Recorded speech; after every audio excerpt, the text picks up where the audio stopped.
use the Cami extension shortcut to open up a Cami tab. All right, select the document you were working in yesterday so you can continue adding to it. And I believe we left off with Genghis Khan. All right, and completely finished that one? All right, perfect. All right. Okay, now let's look at some other evidence for the nature side. Because while Genghis Khan might be a pretty striking and memorable piece of evidence and convincing on its face, it's not enough. So the nature side would also point out that the differences we associate with male and female behavior, or boys and girls behavior, men and women's behavior, start to emerge very early in childhood. And this is linked physiologically to differing levels of testosterone exposure prior to birth.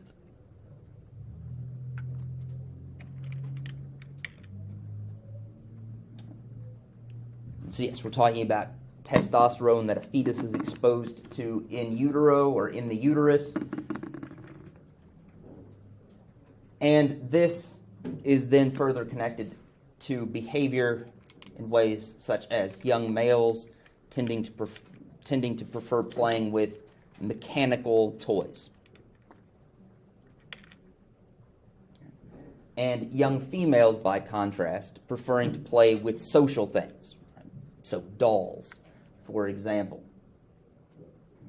Whereas a little boy might gravitate towards, say, an action figure, which, let's face it, is just the term we've come up with for dolls for boys, right? But they're still often different. They've got articulated elbows, their heads swivel, right? They're made out of hard plastic, maybe even metal. Right?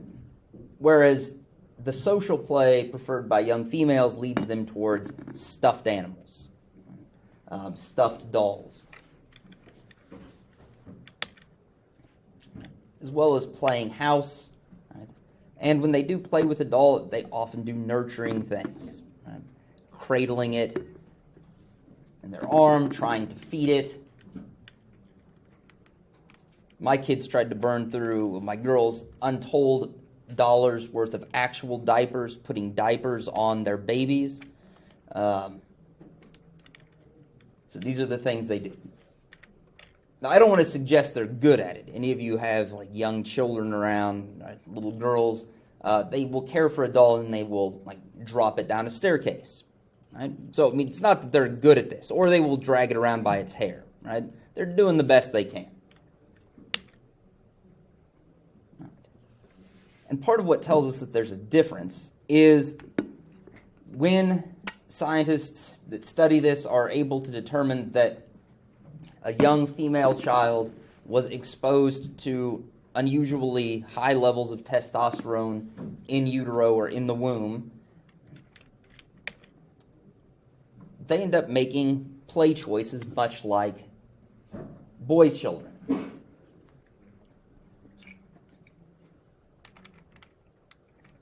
Go for those mechanical things.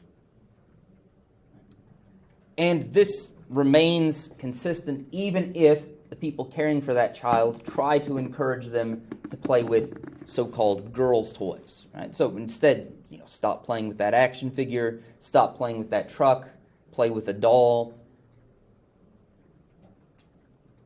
Right? Those young females will continue to choose the toys we associate with what little boys prefer.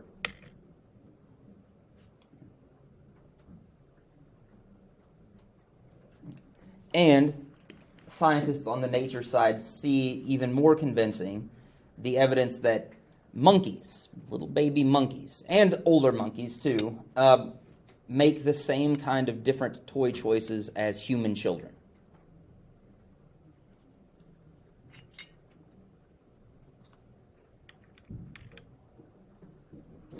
And the idea here is that because monkeys don't socialize one another into different gender roles, that this really has to be down to instinct, right, and physiological differences.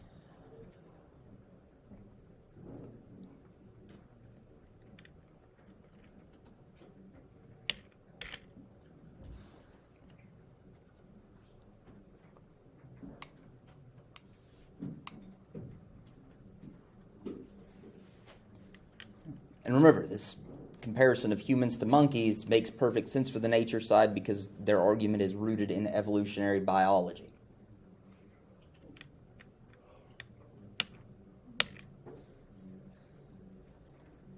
Third bit of evidence, and this often gets me into some trouble one way or another.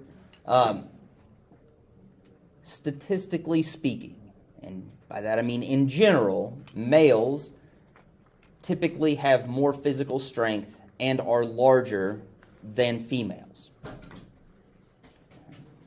This is just a tendency. As a little hobbit-sized man, and I can tell you that there are lots of females out there that are both bigger than I am and stronger than I am. Right? This is okay. Right? I'm okay with this. Right? But in general, that's not the case. Right? In general, males typically, and especially if we're talking about upper body strength, are stronger than most females. And if we look at things like average height and weight, males are much bigger in general. And in contrast to the nurture side, the nature side tells us that the brains of males and females really are different. Male brains are usually bigger.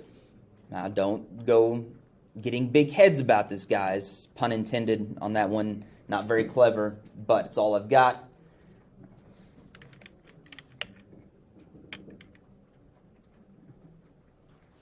Because big brains don't necessarily mean that you're smarter.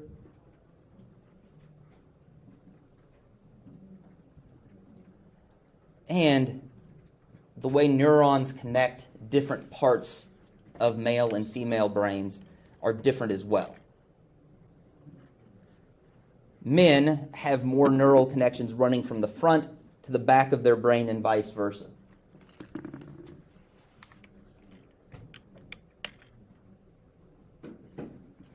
And this is associated with better visual spatial performance.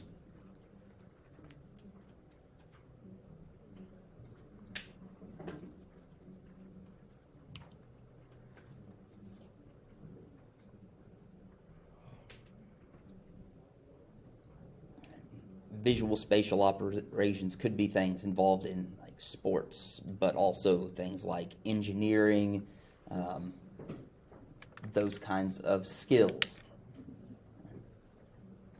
Also for mechanical work, being able to look at two parts and see how they would be related to one another.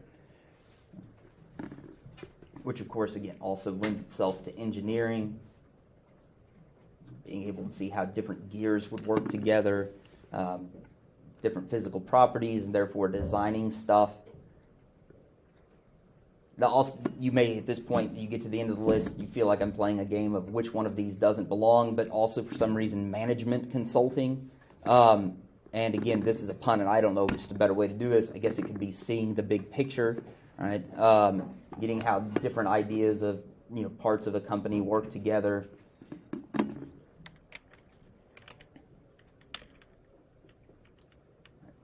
The brains of females, the brains of women, by contrast, have more neural connections going from left hemisphere to right hemisphere, and again, back and forth.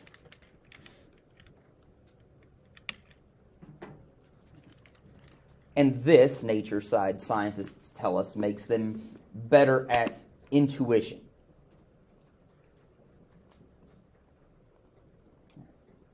Being able to kind of naturally get a feel for things and make sense of them. But also, I don't necessarily always think of these two things as going together, but also analytical thinking.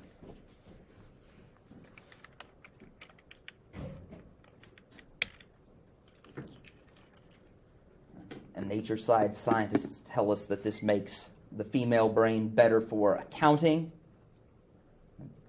being a legal secretary, right, or a paralegal, somebody who helps a lawyer, does research for cases.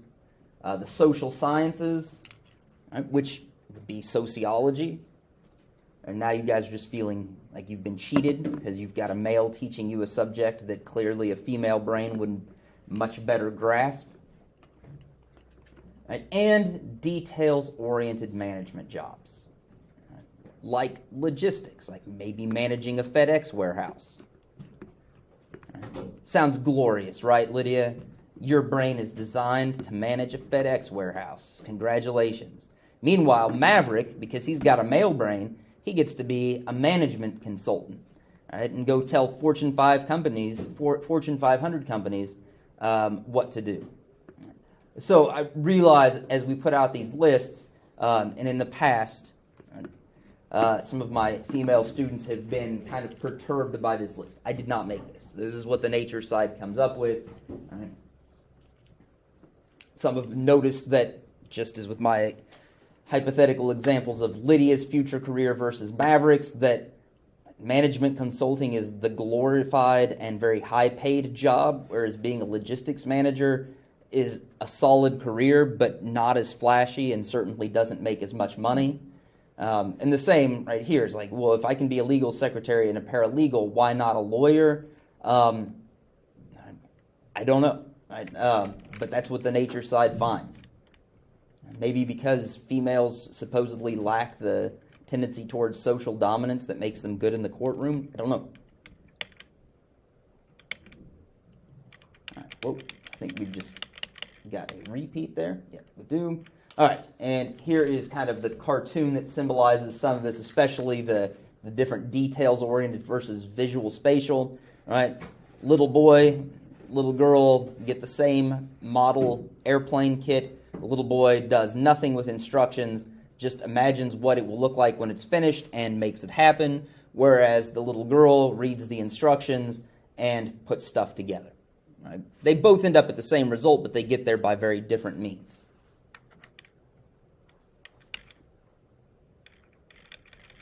And we just keep going. All right, Google Slides.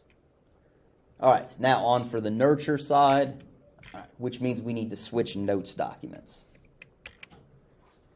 All right, let's see, we should. I want to make sure. Yeah, all right.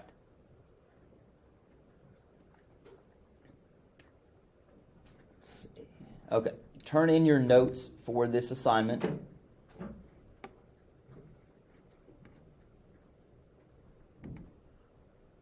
right, for now, we'll jump the exit slip. All right, we'll go to biology or socialization part 2.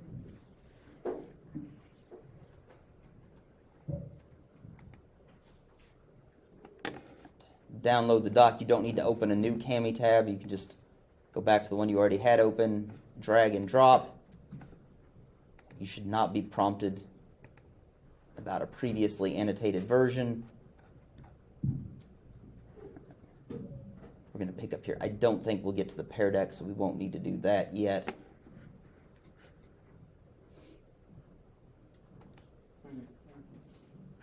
Gender biology and socialization.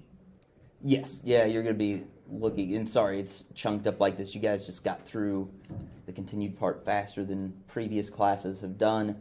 All right, so yeah, you're looking at part 2, biology or socialization. Again, your notes document should pick up with the nurture side and have pictures of pelvises.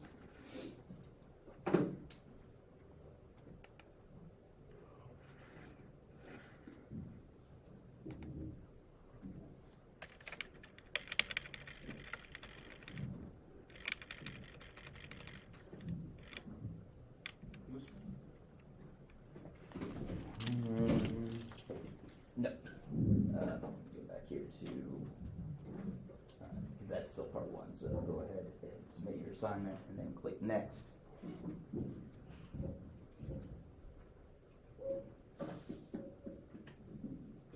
And next again.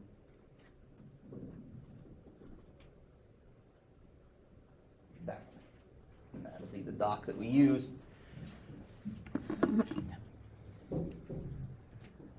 The nurture side naturally tells us that socialization, not biology, is the source of the differences we see between genders.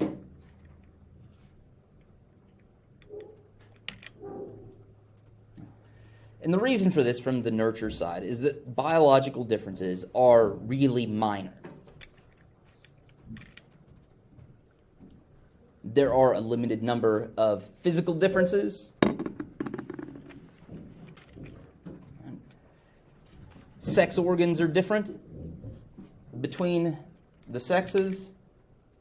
Build and strength, yes, the nurture side acknowledges that those differences exist too. And that's the reason we've got the pelvises. Males and females have different pelvises, right? So it's not just the stuff we can see on the outside, but different bone structures, because, well, that female pelvis has to accommodate a growing fetus, right? And then pass that fetus out of the body. I know that makes it sound a lot easier than it really is, and I do not mean to denigrate that. Having been present for childbirths, it would be horrifying to be on the other side of that experience. And I don't mean for the baby. The baby does not know what's going on. But it's different, right? And that's just how it is. Any deer hunters in here? Chris, you hunt deer? All right. Have you field dressed your deer? Okay. Have you shot does and bucks? Okay. Which one's easier to split the pelvis? Haven't done it in a while. I think it's the doe. Yeah, right. Bucks have a really heavy, thick pelvis because they don't have to pass a baby through that pelvis, right? So that's one of the differences. So you have experienced that firsthand, and that's why. And brain size is different. The nurture side does not dispute that. But they do tell us that those physical differences do not explain why we see difference in gender.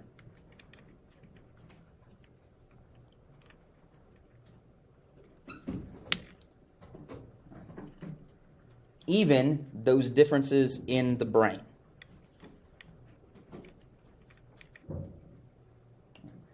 They would tell us that we should think of the brain as non-gendered at birth. Right? It's like a blank hard drive, right? Or a formatted hard drive. It would also tell us another way to think about it in biological terms is as intersex. And when we say that something or someone is intersex, means that there is no way to tell them apart or no clear way to distinguish male and female. Right? So they would say, don't look at the brain. And this is one of the reasons, even for the nature side, they acknowledge the existence of intersex people, children who are born with not just one X and one Y chromosome. Right? If you've taken genetics, you probably learned about Klinefelter's syndrome, which is, I think, 2 X's and a Y. Or XYY, which tends to produce a very big male who's very strong, not terribly bright in most cases. Don't start trying to figure out who around you that you know at this school is that's definitely an XYY guy. That's not what that means. Not necessarily. It can be that there are people who are born with ambiguous genitalia. At birth, it's not clear whether biologically they're more male or female, and that's a really difficult situation for the child and the parents. So the brain should be thought of in those same terms. Right? It is not clearly male or female. The nurture side tells us that those brains remain the same until, I did not spell socialization correctly, until they are subjected to socialization stimuli.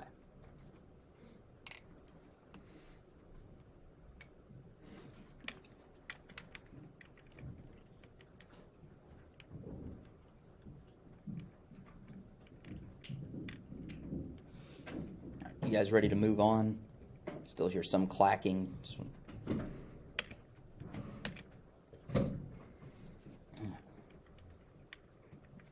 And the brain starts to be bombarded by these socialization stimuli very early.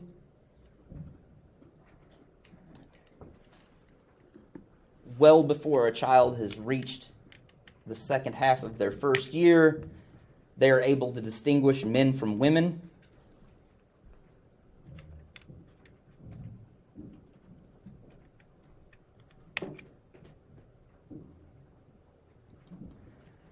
They can start to pick up on gender differences between how men and women behave.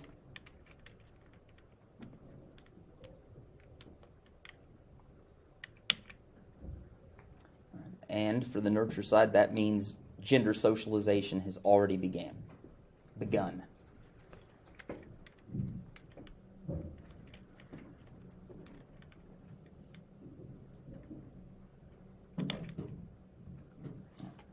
And yet, that difference in toy preference that the nature side highlights is very important. The nurture side counters that preference difference doesn't really start to manifest until 9 months at the earliest. And if any of you have had baby family members, you kind of know how this goes. I mean, for one thing, for a long time, the baby will play with whatever you set it underneath or next to, because that's all it can do. Right? It can't crawl, can't roll over, can't sit up for quite a bit of that time. And so they play with the same toys, right? Partly because, I mean, if you've ever seen a baby bad at this stuff, their eyes look about like that, right? Not terribly focused. If you look at don't assume you're going to spot genius in your small baby, right? You're going to spot a whole lot of blank stares and not much seeming to go on in there, even though there's a ton actually starting to go on in there. So, in other words, there is almost no difference in preference for mechanical or social toys.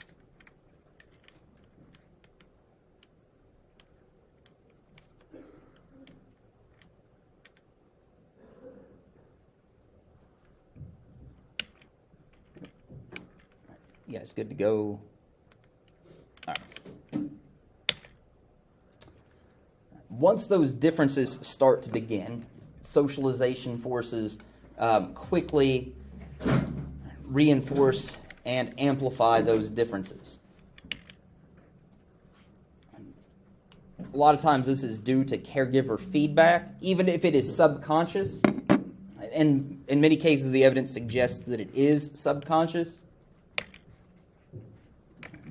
Girls get praised for being pretty and sweet.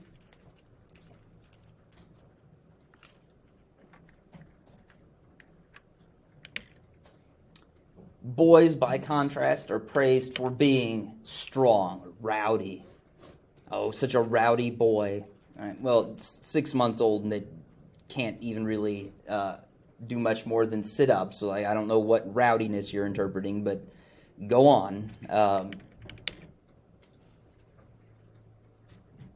And this happens. I mean, it does happen. I've seen it with older family members.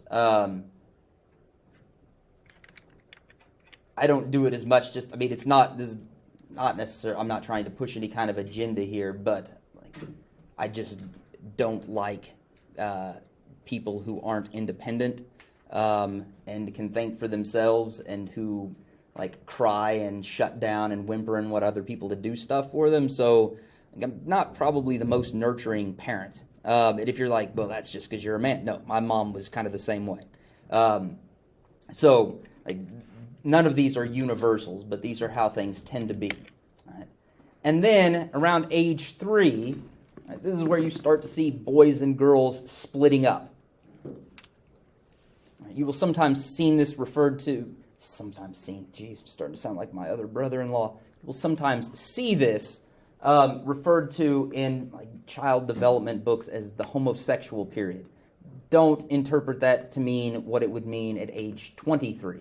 Right? At age 3, this just means that children tend to move into groups that are solely comprised of people of the same sex. And at that point, those different play choices get amplified. Whatever tendency there was among boys to play with boy toys and girls to play with girl toys, when those groups are separate from one another, they tend to move towards more extreme choices in those directions. That's just group behavior, and that remains true throughout life.